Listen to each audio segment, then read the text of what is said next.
Olá pessoal, aqui Rodrigo com História. Qual é o assunto de hoje? Reforma e contra-reforma. Reforma protestante e contra-reforma católica. Então, este é um período de mudanças religiosas que aconteceram começando pela Europa. Eles vão ter influência no mundo ocidental que envolve Américas também e outras partes do mundo, né? Então, é um assunto importante ali do início da idade moderna, que é importante a gente estudar em história, né? Então, para começar aqui, ó, linha do tempo. Isso aconteceu por volta do século XIV até o século XVI. Mudanças no poder e na estrutura da Igreja Católica e o surgimento de outras dissidências. Então, qual que é a situação, problema aí que surgiu? Bom, primeiro, Igreja Católica da Idade Média. Ela é secular e corrupta, conforme nós já vimos em outra aula sobre a Igreja da Idade Média.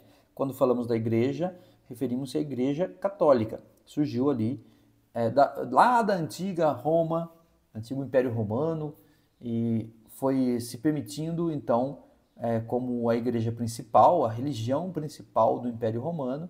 O Império Romano se desfez, mas a religião católica permaneceu, a católica cristã permaneceu como a religião oficial dos novos reinos germânicos que foram se formando ali. Até que se formou o Sacro Império Romano Germânico, que nós sabemos muito bem. Neste período é o ápice do poder da igreja, na Idade Média, o ápice do poder da igreja católica, onde os reis mesmo não tinham tantos poderes. Quem tinha mais poder era realmente a igreja católica. Ela cresceu muito na Idade Média, se tornou muito rica e poderosa e influente.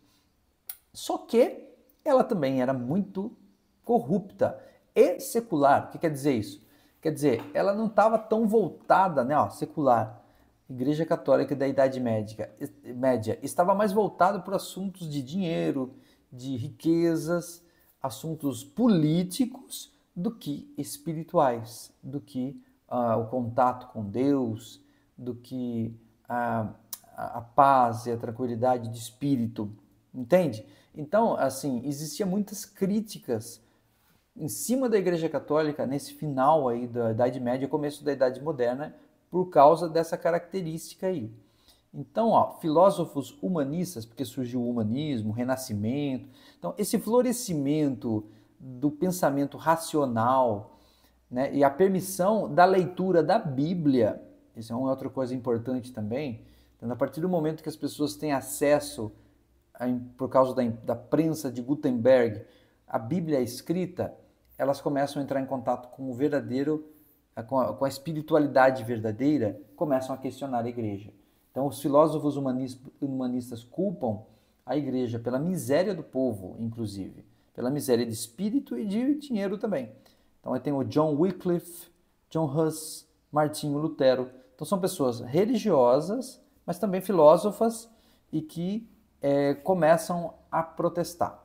Né? Então, John Wycliffe mais antigamente, né? John Huss também. Martinho Lutero já no período aí do fim da Idade Média, 1483 até 1546. Bom, então, no caso de Martinho Lutero, então ele foi a figura-chave aí, porque Martinho Lutero era um católico, ele era bastante fiel, mas ele estava questionando, né, as questões aí relacionadas com vários pontos. O que pegou mais para Martinho Lutero aí foi o incômodo com a cobrança de indulgências. Isso aconteceu em 1517 e fez com que ele formulasse 95 teses que ele pregou na porta de uma igreja. Então, veja, Martinho Lutero está no contexto do Sacro Império Romano Germano, onde hoje ele seria hoje um alemão, né?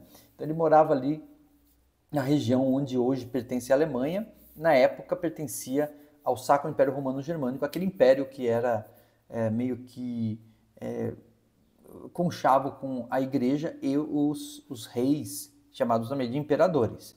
Bom, na época era Carlos V. O que acontece? Então Martinho Lutero, ele começa a questionar, mas a igreja começa a cobrar indulgência. O que é indulgência? É dinheiro, eles pedem para pagar para você ter o perdão de pecados. né? Antes eles só exigiam penitências, depois começaram a exigir, vai nas cruzadas então, e aí você paga seus pecados. Então começou uma troca, né, do perdão de pecados por coisas, e depois essa coisa começou a virar dinheiro mesmo. E a igreja começou a arrecadar muito mais dinheiro para fazer reformas, construções de suas igrejas e assim por diante, com o dinheiro do pagamento de indulgências. Isso parecia absurdo para Martinho Lutero. Então ele começa a questionar e formulou essas 95 teses. Ele protestou, né? Então ele colocou isso lá na porta da igreja. Bom, isso acendeu uma rebelião, né? E as pessoas começaram a falar: esse cara tem razão, esse cara tá certo. Então essa revolta, essa rebelião religiosa chegou nos ouvidos de Carlos V, que era um imperador católico, porque ele era do Sacro Império Romano Germânico. Então o que ele fez? Ele chamou uma assembleia chamada Dieta. Nesta assembleia, ele convoca então Lutero para se retratar. Então nós vemos a imagem aí do lado, ó, nós estamos vendo a retratação desse momento. Lutero ali cercado de um monte de gente, de uma assembleia de gente querendo o sangue dele e pedindo para ele se retratar.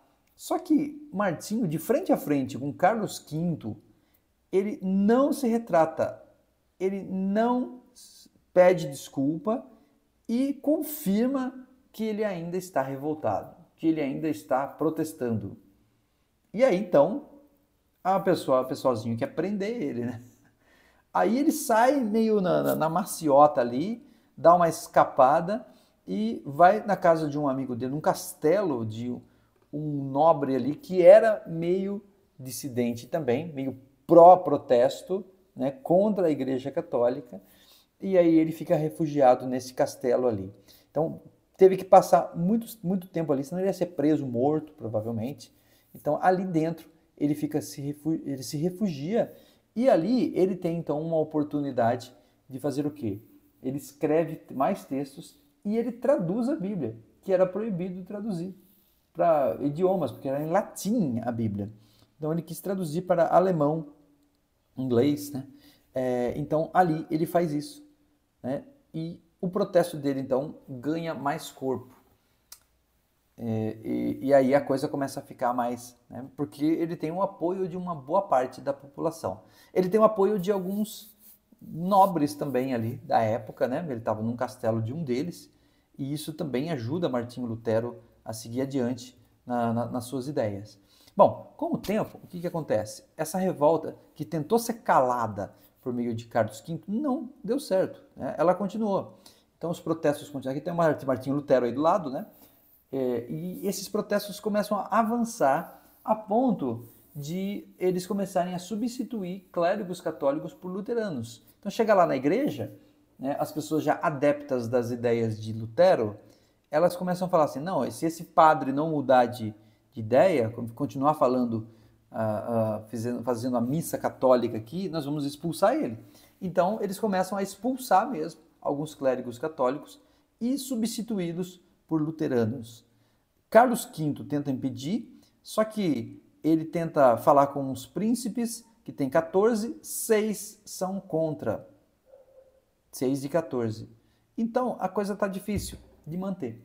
Quando o Carlos V percebe que não dá mais para impedir essa questão e está começando a afetar a política, aí o que ele faz? Ele abre o jogo, quer dizer, na verdade, perdão, ele cede, né? Então, em 1555, assina a Paz de Augsburgo, e essa paz diz o seguinte: liberdade religiosa garantida. Então, o que ele está dizendo? Ele está dizendo, a partir de agora, então, não temos mais aqui a exigência de que as pessoas que estão debaixo do Sacro Império Romano Germânico sejam católicas. Elas podem, então, escolher, ter liberdade religiosa, escolher a sua religião, se ela quiser participar de um outro culto, então elas podem. Então, a igreja protestante cresce na Alemanha, onde hoje é a Alemanha, né? E na Europa toda. Então, essas ideias aí, elas começam a chegar em vários pontos da Europa. Então, você vai perceber que a reforma protestante, ela ocorre, então, especialmente nos países da Europa do Norte, né, onde hoje é a Alemanha, Bélgica, depois a Inglaterra, os países mais nórdicos. Você vai perceber que acontece também ao sul, no caso Itália, Espanha, Portugal, mas com menos intensidade, né? Então o que acontece? As ideias, por exemplo, chegam até a França. A França é um país que se dividiu nesse período aí, mas lá na França tinha o João Calvino, o John Calvino. O João Calvino na França, ele não só pega as ideias de Lutero, como ele expande essas ideias. E algumas doutrinas defendidas por Calvino, elas começam a parecer interessantes. Por quê? Porque Calvino diz que ele foca no trabalho e na economia. Por exemplo, no caso de Calvino, ele diz que ganhar dinheiro é legal, prosperidade é legal. Então a reforma de Calvino acrescentou algo a mais na de Lutero, porque Lutero ainda tinha uma ideia, como da Igreja Católica, né, de que as pessoas tinham que se voltar ao espiritual, embora dentro da Igreja Católica eles queriam enriquecer, né? Mas o povo em si não era incentivado a enriquecer. O povo em si era incentivado a ficar quietinho lá, bem pobrezinho mesmo, né? Deus quer que você seja assim, assim por diante. E Lutero mantinha uma certa espiritualidade nesse sentido, né? Achando que essa parte era mais importante. Mas Calvino não. Calvino disse que ganhar dinheiro é bom, é legal. Então essas igrejas calvinistas começaram a ganhar também poder, especialmente em países mais capitalistas, como Estados Unidos, depois, né, mais para frente, como a Inglaterra, como a própria Alemanha, né, países industriais começaram a se industrializar e ser capitalistas, gostaram muito das ideias de Calvino. No caso da Inglaterra, aconteceu uma coisa bizarra, diferente. O que aconteceu na Inglaterra é que essas ideias também chegaram lá. Só que na Inglaterra, o Henrique VIII, que é de 1509 a 1547, ele era católico, só que ele queria se casar com outra mulher, né? Ele se separou da esposa dele e queria se casar com a Ana Bolena, que era uma dama da corte dele. E a Igreja Católica era contra isso, né? Então ele ficou mordido. Então ele rompeu com a Igreja Católica, né, com o poder da Igreja, porque ele estava querendo ter mais poder do que a Igreja. Então o que aconteceu? O Papa excomungou ele, porque ele era um adúltero, tal, né? Casou com outra mulher, e além disso ele estava questionando o poder da Igreja, e então o parlamento inglês aprovou, né, o racha com a Igreja e permitiu então que Henrique fundasse a Igreja Anglicana, no caso uma igreja protestante inglesa de 1534. Olha que história maluca, né? E nessa história de criar uma nova igreja só inglesa, foi colocado que o Papa da igreja seria o próprio rei, o monarca. Então Henrique VIII virou o Papa da Igreja Anglicana. E até hoje, o chefe maior da Igreja Anglicana ainda é o monarca, ainda é o rei ou a rainha da Inglaterra. Né? Não é louco isso? Então foi assim que se surgiu ali essa igreja, que é considerada uma igreja protestante também, com ideias protestantes lá na Inglaterra especificamente, né? Mas ela não fica só na Inglaterra, tem pessoas que pertencem a essa igreja em outros lugares também. Bom, tudo isso levou a Igreja Católica a arrepiar, né? Então, ela resolve contra-atacar, por assim dizer, né? Ela resolveu, então, fazer uma reforma também, a reforma da Igreja Católica.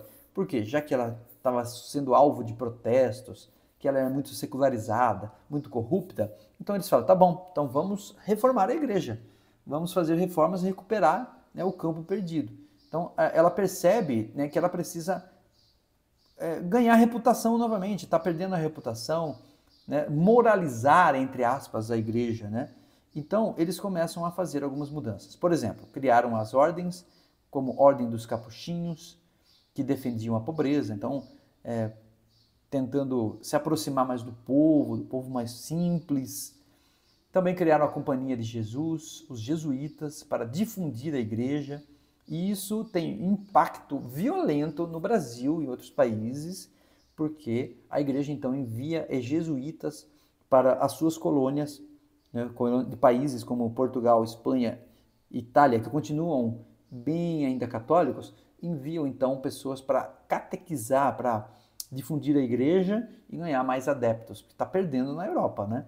Então o protestantismo está crescendo demais lá, então eles precisam ganhar espaço. Então a reforma fez isso, foi criado esses estabelecimentos e tentaram, né, moralizar a igreja.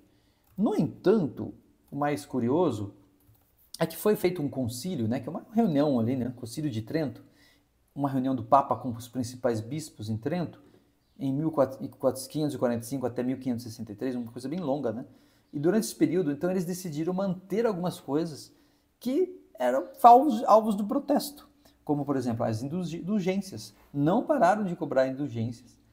Mantiveram o celibato, quer dizer, os clérigos não podiam se casar, iam ser solteiros, e estabeleceram a Inquisição, ou mantiveram a Inquisição, né, aquela mesmo, o santo julgamento, né, santo tribunal, que perseguia quem não era católico e até matava.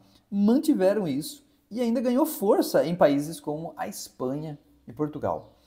Também proibiu livros contrários aos seus dogmas, começou a perseguir esses livros e começou a perseguir alguns protestantes. E criou os seminários. Então, a Igreja Católica deu uma contra-atacada, embora não podemos dizer que isso resolveu realmente o problema do qual surgiu o protestantismo, né? Mas o fato é que a igreja deu uma guinada também, a Igreja Católica. Então, a partir desse período aí, surge um monte de igreja. Hoje existem muitas religiões, se dizem cristãs, e elas são, a maioria delas, dissidentes. Não todas, né? Há igrejas que não têm nada a ver com a Igreja Católica, não, religiões que não têm nada a ver com a Igreja Católica e nem com os protestantes, e são cristãos, né? Então isso existe, mas a maioria delas são dissidentes da Igreja Católica ou de igrejas protestantes de diversos tipos, com ideias até um pouco diferentes umas das outras. Mas a história da religião, né, é uma outra aula, né? O que é importante é a guinada que o mundo deu em termos religiosos, né, depois da reforma protestante e da contra-reforma, que isso tem influência na história, influência política, influência nas colonizações e assim por diante. Podemos ver isso mais adiante. Por enquanto, é isso então. Valeu, até mais.